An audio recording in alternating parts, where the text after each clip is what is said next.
ରାଧାକୃଷ୍ଣ ସଂସ୍କୃତ ସମାଜ ପକ୍ଷରୁ 34ତମ ରାହାସ ଉତ୍ସବ ଉଦ୍ଯାପିତ।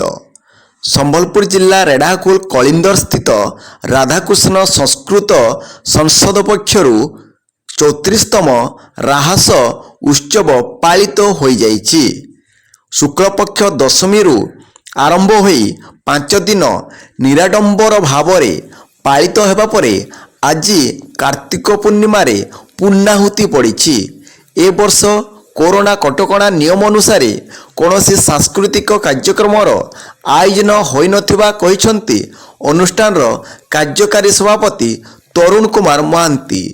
ଏ ବର୍ଷ କର୍ତ୍ତା ଭାବରେ ଜଗବନ୍ଧୁ ପ୍ରଧାନ ଓ ତାଙ୍କ ସପତ୍ନୀକ ହୋମରେ ବସିଥିବା ବେଳେ ପୂଜକ ଜୟକୃଷ୍ଣ ଶାସିନୀ ପୂଜା କରିଥିଲେ।